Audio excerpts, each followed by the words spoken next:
probably to a certain extent, but that's not the end of it. What they've been trying to hide is the fact that DeWanna Bonner is leaving to go play with her wife. Yeah, you heard that right. She has let other teams know to not pick her up in free agency because she wants to be picked up by the Mercury and she misses her wife. And I think this is DeWanna Bonner may have just made one of the most unprofessional moves in WNBA history. Walking out on the Indiana Fever midseason was already a bad look. But what shocked fans and insiders even more is the real reason behind it, and it's not about playing time, system fit, or even basketball. It's personal, and now the entire league is talking. The backlash. Deserved. You can't walk away from your team, your coaches, and the fans over off-court drama and expect the rest of the league to just shrug it off. That's not how professional sports work.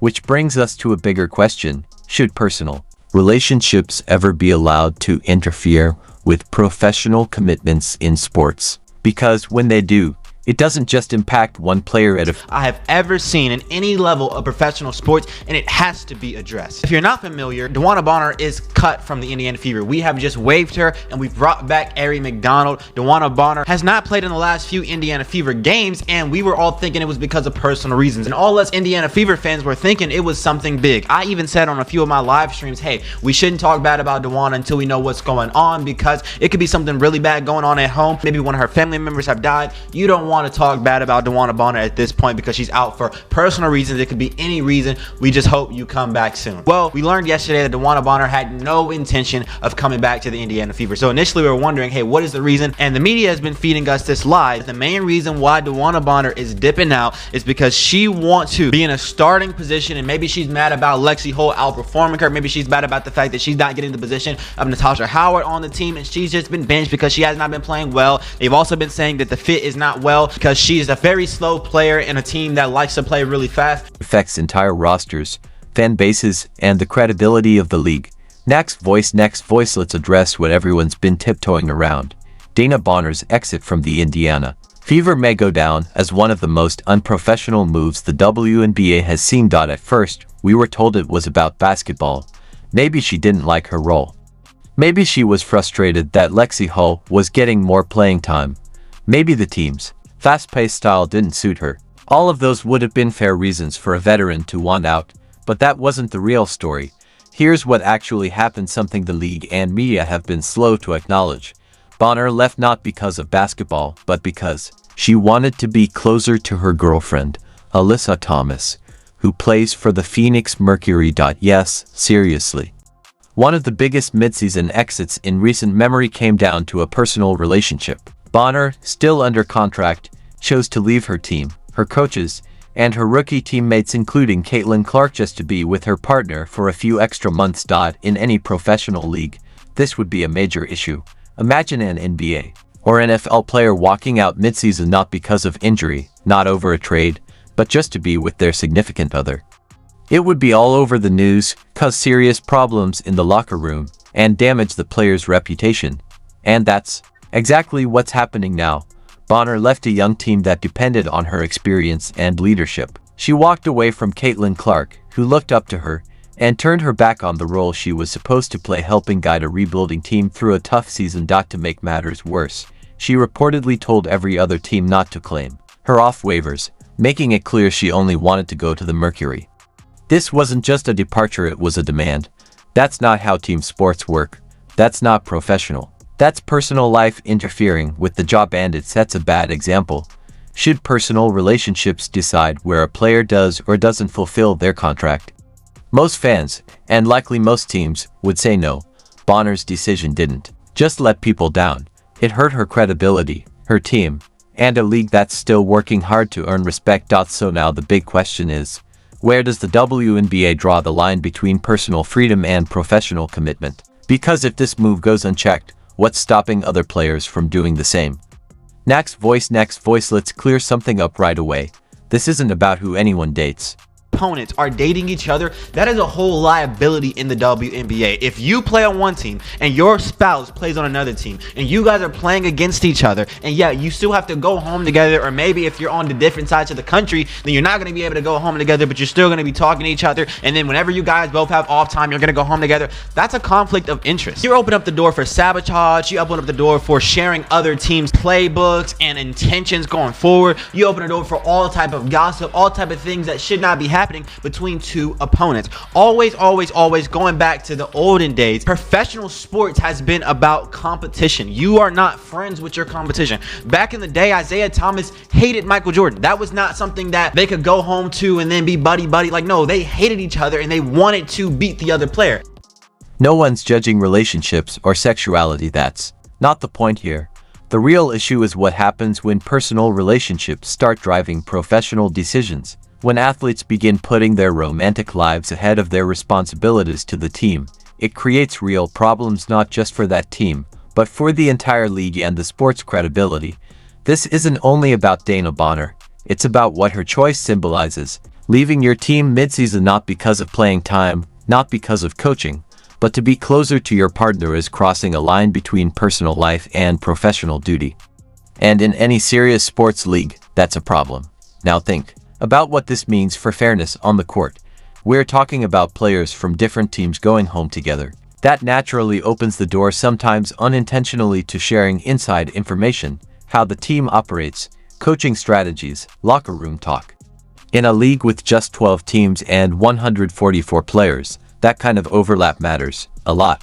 That's not just a personal choice anymore, it's a conflict of interest. In such a tight-knit, competitive league, every little edge can make a difference. When loyalty to a relationship comes before loyalty to the team, the integrity of the game starts to slip. Again, this isn't about love. It's about being a professional. There needs to be a clear boundary between private life and professional responsibility. If leagues don't draw that line, they risk losing the trust of fans, teammates, and coaches. So the real question isn't who's dating whom.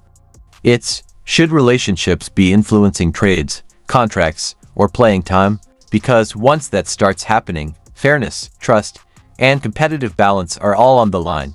Next voice. Let's be honest, if something like this happened in any other major sports league, the backlash would be immediate. Picture this. Steph Curry decides he wants to leave his team. They want to be on the same team because they love each other, and so you got this whole different dynamic going on, and it's unprofessional. This is not something that should be allowed in the WNBA, especially at the highest level of sports. Imagine Steph Curry and LeBron James dating each other. So if you meet each other in the final, say, you may or may not want to give your all against that player because that's someone you love. You might not really want to crush that other player, but that's the instinct that you should have when you're playing sports. You should have that killer instinct against all your opponents. But if your opponent is your spouse, you can't really have that. So you really kind of lose some of that competition, and you lose what sports is all about if you're loving on your teammates. Now, if two brothers are in the NBA, right, that's a different type of love because brothers always want to compete. Brothers always want to duke it out. It's not the same as having a spouse. That's weird in my opinion, especially if they're opponents.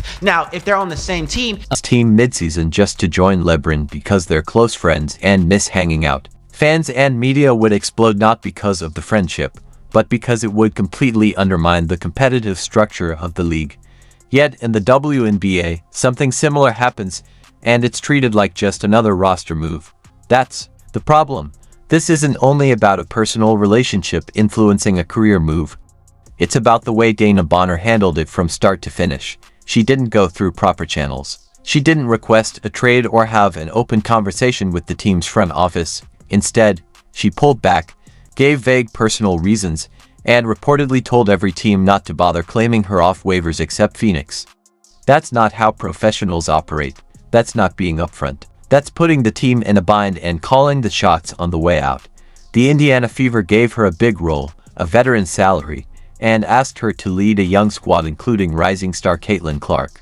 Rather than honor that responsibility, Bonner chose to walk away mid-season not because of a basketball issue, but because of a personal choice. And that choice sends the wrong message for a league that's still growing, building respect, and fighting for long-term stability. This kind of move doesn't just raise eyebrows, it threatens the trust that holds everything together. Now next voice at Fever and their fans assumed DeWanna Bonner had a serious reason for stepping away, maybe a family emergency, maybe. Bonner. And here is DB's statement. She said, "I want to sincerely thank the Indiana Fever for the opportunity to be part of the Fever franchise. Despite our shared goals and excitement heading into the season, I felt the fit did not work out, and I appreciate the organization's willingness to grant my request to to move on, particularly at this point in my career. I wish the Fever great success as they continue to build around this dynamic group of young players. A health concern. But no, it turns out she just missed her girlfriend and didn't want to be apart. Next voice. Yesterday, the DeWanna Bonner had no intention of coming back to the Indiana Fever. So initially we were wondering, hey, what is the reason? And the media has been feeding us this lie. The main reason why DeWanna Bonner is dipping out is because she wants to be in a starting position. Let's talk about the financial impact of this selfish voice. Let's talk about the financial side of all this. The Indiana Fever didn't just sign DeWanna Bonner for her skills, they invested real money in her for her veteran leadership and playoff experience. She was supposed to help mentor Caitlin Clark and guide a young team on the rise. That contract came with expectations and a paycheck that could have gone to someone fully committed. Instead, she played just 14 games, decided she didn't want to be away from her girlfriend, and then refused to play. That's not just disappointing, it's a slap in the face to the team. She took the salary, bailed on her role, and left the Fever holding the bag. Meanwhile, a roster spot was wasted, one that could have gone to a player who actually wanted to be part of the rebuild. Next voice. DeWanna Bonner leaving midseason. A problem for the DeWanna Bonner's decision to leave the Indiana Fever in the middle of the season has caused a lot of problems in the WNBA. What started as a personal leave turned into one of the most controversial moments in recent league history. This situation raises big questions about professionalism, responsibility, and where the league is headed. Money and team impact. Indiana Fever spent a lot of money on Bonner, not just for her playing skills, but also because they needed her experience to help guide their young team, especially rookie star Caitlin Clark. Bonner was supposed to be a leader for the team. Instead, after playing just 14 games, she decided she didn't want to be away from her girlfriend, Alyssa Thomas, and quit. She also made it clear she would only play for the Phoenix Mercury, making it almost impossible for the Fever to trade her. This kind of behavior is not how a professional sports league should work. It makes fans and teams question the league's seriousness when players treat their careers like reality TV, putting personal drama above their job. League reaction and what it means. WNBA didn't punish Bonner or take strong action. She was able to leave her contract and join the team she wanted with little trouble. This sends a bad message. If players don't like something, they can just quit and get what they want. This is unfair to teams that follow the rules and work hard to build their rosters. Impact on Caitlin Clark and the Fever. Clark, the league's biggest star right now, helped bring Bonner to the Fever, hoping she'd be a mentor. But Bonner left her and the team in the middle of the season, causing a big disruption. This wasn't due to injury or problems with coaches, but because Bonner didn't want to be apart from her girlfriend for a few months. Bonner had the chance to sign with Phoenix before the season started if being near her partner was important. Instead, she took Indiana's big contract and left when it became inconvenient. This wasn't a mistake, it was a choice, and it was unprofessional. Why this matters: the WNBA wants to be taken seriously as a professional league. It must create rules to stop players from quitting midseason just because of personal reasons. Teams spend millions on players and building team culture. If players